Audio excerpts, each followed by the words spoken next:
welcome back. It's our own way of paying tribute to Rashidi Yekini. This morning we're joined by Mr. Larry Kibenje, who is of the National Association of Nigerian Footballers. Thank you for coming on today. Thank you. Well, what are footballers, ex-footballers doing about this? I mean, were they even in touch with him before his death? Yes, Chamberlain, we made several attempts. We went to Ibadan, especially when Rashidi's ailment has been protracted. It's not what just started yesterday. What I would like to tell Nigerians is a result of it's just a product of a failed system, just to encapsulate. You see, like, we have always come to this channel to tell you that Nigerian football has been turned into a far more complex process than it ought to be. Things are not really working. Exactly. People don't really know the details, but I'm here to tell you. A figure like Rashidi, 5 years ago, we noticed that he was behaving kind of funny. But in a system where people care, in a system where heroes, people that have laid down their life for Nigeria are well looked after, the government ought to have come to his aid. It's not the first in history. I'll take your mind back. When I was telling somebody, say, but Larry, you are talking about an advanced country. When will Nigeria be advanced? With the kind of resources we have. It's just that we are just a careless and wicked nation. Was his situation careless leaders? Was his situation brought to the notice of any authority? Of course. They pop the papers. Let me tell you, FIFA has a structure. The FA in Nigeria is an affiliate of FIFA. The FA controls the state's FA. There should have been a body put in place that will look after players who are probably hardship. Rashidi's kind of case. I'll give you an example. There are two players I will give you, just three players. Diego Maradona. Rashidi wasn't a drug addict. He wasn't a drunkard. He was somebody that was just suffering from really acute depression. You understand? It was just, I'll best describe as someone that was just paranoid. He could be helped. But look at Diego Maradona. He almost killed himself with drug. But the Argentine government said, no, this man has brought so much glory to Argentina. We shouldn't leave him like that. Look at George Best, the roller coaster. The British government and the Irish government said, no, the man, he consumes a very large quantity of champagne and burnt his liver and lungs and whatever. All vital organs in his body died as a result of heavy consumption of alcohol. But the British government said, no, we must help this man. You understand? So what I'm trying to say is Rashidi, I don't need to start enumerating his achievements. He's one great player that Nigeria ought to have celebrated. They allowed him for 5 years. We have an FA that couldn't say, no, let us go and look for this man. What are his problems? We can help him. And he was just allowed to die like that. It's unfortunate and it's sad. Did your body meet about him? Oh, we went to Ibadan. Aristin Jala and some other group met him. Before he died? Yes. Sometimes they say the man is not approachable. How? He's not a human being. He plays with people. He has friends. Those are all lies. What I'm trying to say, the real people that should have been responsible, it's not even my group. It's the FA. Nigeria Rashid is just like an ambassador of football to this country. He gave all his best. Let me tell you one thing, Chamberlain. When you see these players put their hands in their chest when they are singing national anthem for every international tournament, is that Nigeria, I will die for you. That's why they put their hands here. But after playing for Nigeria, in their time of difficulties, Nigeria will look the other way. It's sad, Chamberlain. It's an embodiment of a system that has failed completely. Have we not been crying? Now, let me ask you a question. The FIFA in its wisdom, put up hardship fund for players who are suffering this kind of a thing. Hardship fund? Yes. It's all over. Does it get to Nigeria? If the money gets there, look, here's a document, Chamberlain, which I would like to let you have the copy. When we come here to agitate that the Nigerian football structure should be completely destroyed, bring down so that we can start all over again. People say, oh, these guys are troublemakers. We are not troublemakers. The Nigerian FA has two faces. When he's dealing with FIFA, he shows them one face. When he's dealing with Nigerians, he shows them another face. The set of and body of rules that should manage football that the FA is giving us is different from what FIFA is saying. The president of this country, Dr. Goodluck, in his wisdom, said, yes, let us put an end to it. He brought together football experts from the 6th Duke political zone. They locked themselves in Nikonoga for 90 days and came up with this document. In 2011? Yes. You can see it's the presidency. Well, the document has been given to the Minister of Sports, Abdullahi.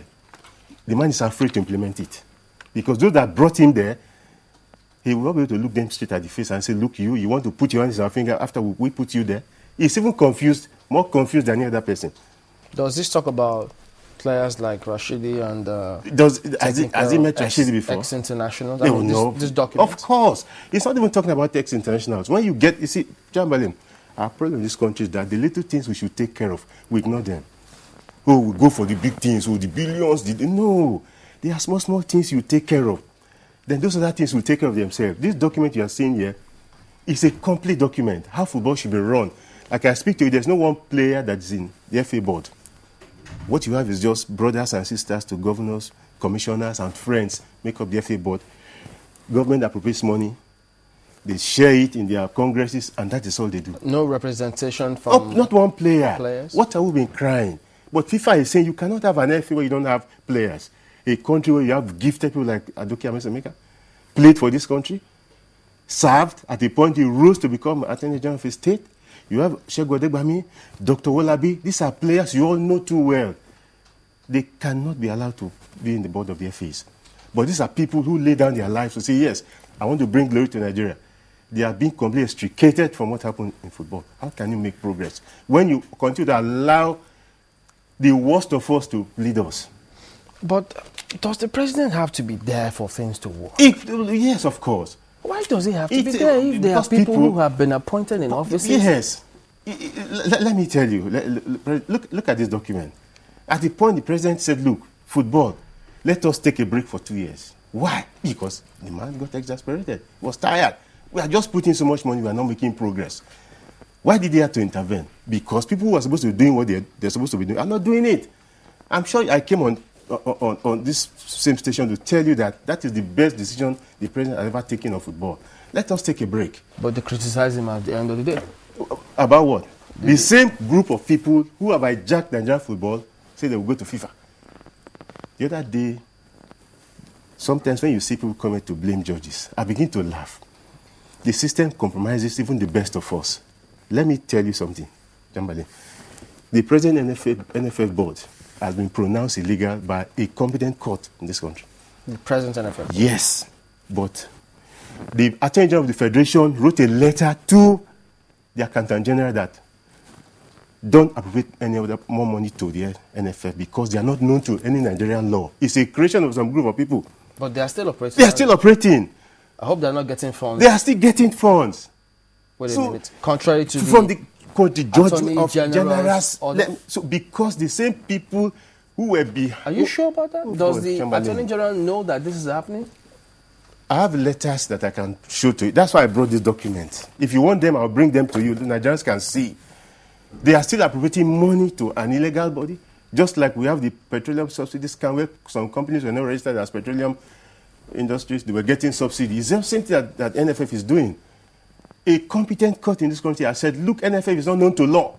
It's a creation of some group for people who wants to be getting money from government and spending it on themselves. But I thought they say that... As we speak, they are still getting funds. What about what they say, that it has to be the court of arbitration that can take such decision and not local jurisdiction? Where's the court of arbitration? We have some people say that. That is nonsense, Chamberlain. I'm giving you money. The same NFA went to court to depose an affidavit that, we are no more an organ of government. We are just an NGO. But government, if you like, you can give us support. Where is that done? I phoned you. You are telling me I don't have a right over you. Do you know why they did that? The Lulu board, sometime in 2006, went to somewhere in the north. And they came out to say, we are tired of this government checking our accounts. Let us come up with another body. That was the genesis of the confusion in Nigerian football. They came up with another set of rules, different from what FIFA said to govern football all over the world. But I speak to you, this is the true document. As soon as the minister picks up courage, like a man, to implement this document, Nigerian football will move forward. What about the National Assembly here? Because we heard them talk about what they need to do to Nigerian football. You see, they are all birds. It's unfortunate we have some very decent people in the National Assembly, but I think I don't even want to go there.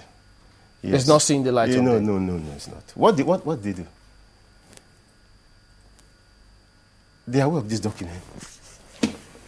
So let's not even go there. So I won't cast aspersion on some. To all respect, there are some members of the nation that are decent people. But this situation we have is not irredeemable. It is not. No, I don't think there's any matter that's irredeemable in this country. It's just that, I mean, some people have to stake their neck. You see, let me tell you, Chamberlain. You see, the problem of Nigeria is a lot of pretenders just believe Nigeria is their estate. Just get the money and share it. Whether it works or it doesn't work, it doesn't bother us. We have them in sports too. Of course. They are there, well entrenched. They are there, Chamberlain. Let me not deceive. They are there in all other sectors. So this is why Nigeria will continue to be a failed state. It's unfortunate that we are saying this. But, I mean, Nigeria, it will be difficult for us to get it the way we are going. Get it right. But we will get it.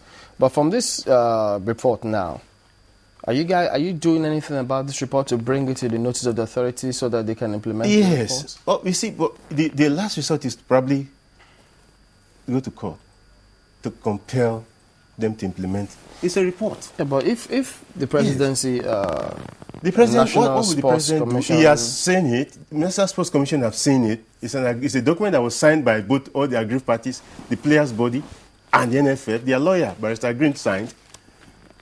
Why is it very difficult for them to implement it? Do you know why? Why? As soon as we implement this government, a lot of pretenders will be thrown out of the system. Yes. And they don't want that. They don't want that.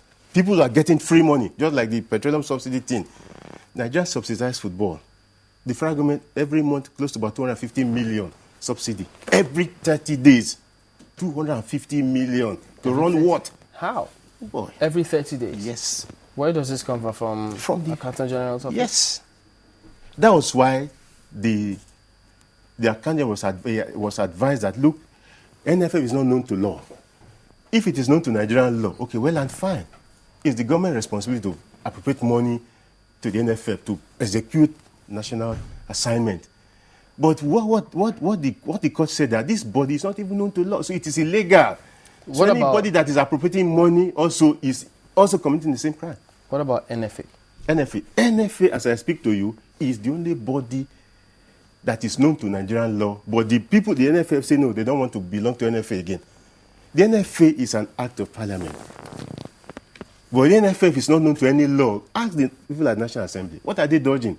What are they hiding? I don't just want to go into it so that I will not show disrespect to some very decent members of the National Assembly. You want they enact law. Ask them anywhere in the world, anywhere in their books, the National Assembly, if NFF is known to any law. Wow. Well, this is huge, and unfortunately, it's supposed to be a tribute. But then what happens to other players? You mean at the moment there's nobody taking care of You see what I'm trying to say? Even the current players. Yeah, you see, let me tell you. You see, sometimes we take these players to be too big. They are not, like I tell you, Chamberlain, every time I look at the average Nigerian player that has made so much name, he behaves just like my 12 or 13-year-old boy at home. Why? Because one, I envy other professionals. I remember my late father. He said, Larry, football in this part of the world is not a profession. But I defied him. I went to it. He said, go and read law. My brothers and sisters were all reading. I said, no, I have the skill. Papa, let me play. My mother was sent out of the marriage. I played in the Nigerian League for 15 years, Chamberlain. If by now I were a lawyer, this is the time I'll be getting more experience at 48, 49. You understand? But the average Nigerian player is taken from school at a very tender age. He plays, he will barely just pass secondary school. Maybe some of them don't even finish. He goes into the world and starts playing. What kind of training have you given that boy other than just kicking the ball around the field? When he ends up playing, he falls back to nothing and it becomes a problem to the society. So we have told several times, this same document contains a program where youth development, education and football must go hand in hand simultaneously. What can be done for Rashidi's family now? What do you want to do? I don't have money to give to them. But if, like federal government or the NFA, the authorities have a listening ear, by now, you put things in place. Like I want to tell the National Assembly, the other day, Chamberlain, I think the Senator David Mark, with all respect, saw some of these old players. This man, you are still like this? Hey, okay, Sima, You're just looking like my grandfather. I would not look like your grandfather when the man doesn't even have a house to live.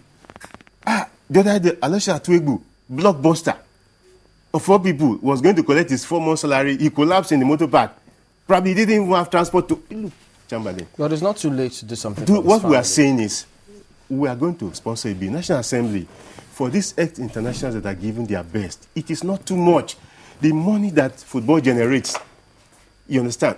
It's only in Nigeria that football doesn't generate money. There's more money in football than oil and gas. Put the right people there, generate this fund, look after your ex-players, just like a pension for them. Look at the boys playing the current Nigerian league. They will end up in poverty. How can you play in a player $300 a month? And probably he's the only person that has a job in the family. He takes care of his father. At the end, what does he fall back on? So it's a very precarious situation. So the exodus of Nigerian players abroad will continue until Chamberlain will get the right people to run football in this country.